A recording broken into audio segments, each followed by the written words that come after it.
The Lord gave me a message to bear to his people, and I refused. Nifundishe njia zako Bwana wangu, nifundishe na habari zako.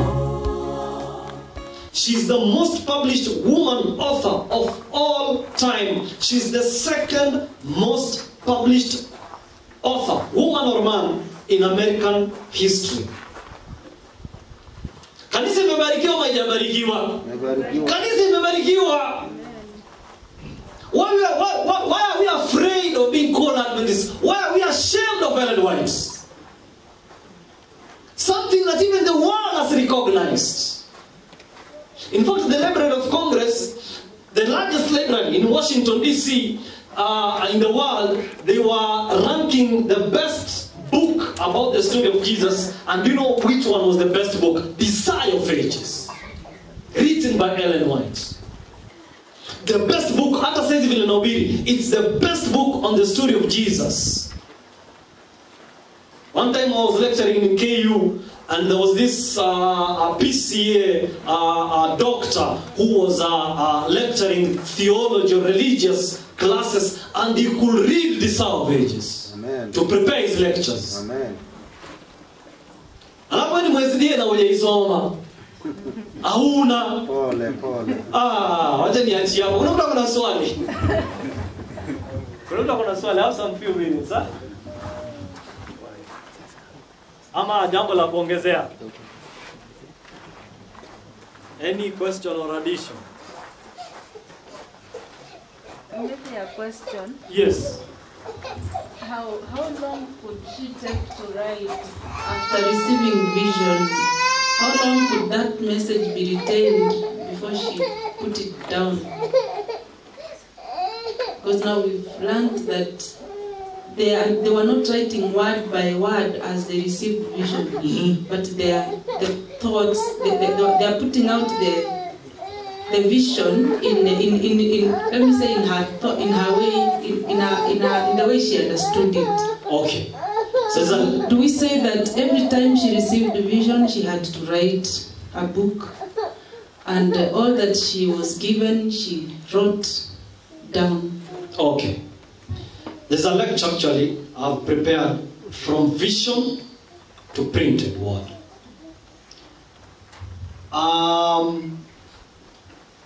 She could receive a vision, she could write it down. At times she had even assistants who could correct the grammar, not the content. And even in the publishing house, they could go through the writings. And then after the corrections, they could return to Ellen White so that she can prove that they have not changed the meaning.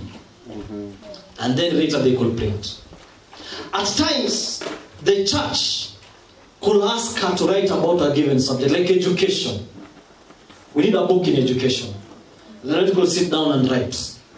Her thoughts now. Of course, inspiration will come that one. There is also another lecture on inspiration. Actually, tomorrow. Because we're going to compare the Bible with her writings. Yes. Is it less inspired or is it more inspired? That one is tomorrow. Don't miss tomorrow. Yes. So there were steps from vision to the printed book that now you can buy. Yes. Kuna mtu anaongezea kwa hiyo swali, labda ndio tuende swali lingine. Yes, pastor. What worries me more or most? Yes. Why does this good and able God, yes, ask human beings to do what he himself could do without mistakes? Imagine, God himself could be a penman, he could write, but now it seems as if he is weak, it seems as if he is I don't know, but he allows weak men who cannot even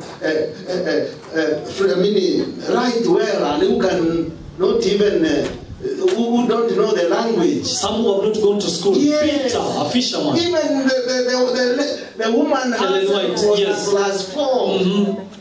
But now he is leaving us to struggle with what he could do. Anyway, we have a wonderful God. We have he has a very good way of doing things. Had we known him fully and understood him, in fact, we could just go down on our knees and ask him to help us follow him and live for him and work for him. Last but not least, Yes. you know these guests who have come here, they have come from various places and they will go to their homes.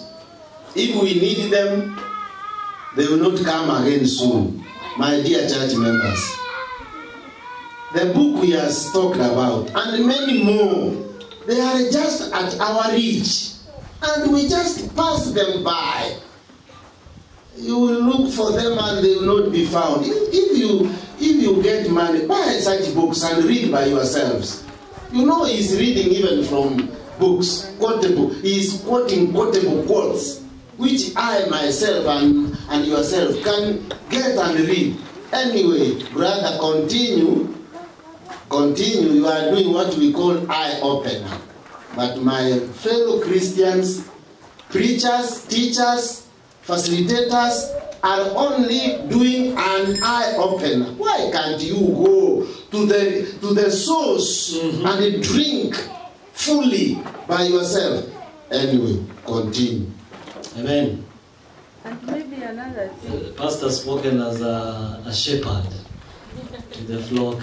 Yes. Now, some people also ask why Ellen White and not others. Were there specific qualities that she had that?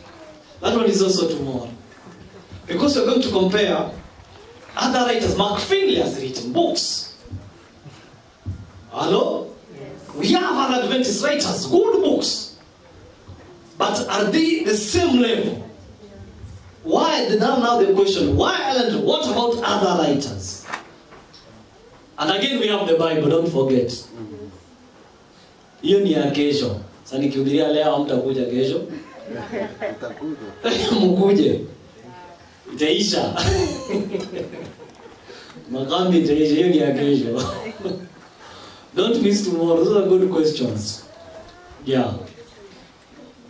Is there any other question? By the way, what she has asked. Yes. Yes, there are other writers. They are there. But they quote this lady. Yes. If you read for example, I'm reading a small book here. It is full of quotations of that lady. And if you read even the writings of the author, the thoughts are borrowed from the Bible. If you are writing about religion, about Christianity, about Adventism, you will borrow from here. And if you don't borrow from here, then you will go aside. If I'm writing about Christianity, I have to borrow the Bible. The Bible is the main reference point for a true Christian. So either way, our thoughts will be geared towards the Bible. Our thoughts will be geared towards Ellen White. I don't want to be too much. Thank you for bringing that also. Even this woman herself, Yes. She borrowed all her writings from the Bible. And there are some Adventists Yes. who teach only Ellen G. White books. They say Ellen G. White says. Please, sorry. Whatever you want to quote from Ellen G. White, first read the verse, then say, this is what Ellen G. White says about this verse. So she said that, anyway, you will tell us tomorrow. In fact, let us not empty it. Yeah. In fact, for non-Adventists, Ellen White says, don't quote me. Get your evidences from the Bible. Amen. In fact, anyway, we may preempt. The writings of Ellen White are like a magnifying lens. And the function of a magnifying lens in biology is to enlarge the image, the object. object. Because the naked eye may not see clearly the object. For you to see the object, you need now the lens. And the last time I checked, the lens does not change the object. And the object was still there. Yes. You only Magnify. make it larger. Ah, you are right, my friend. Tell Let us. us stand. Let us stand and pray.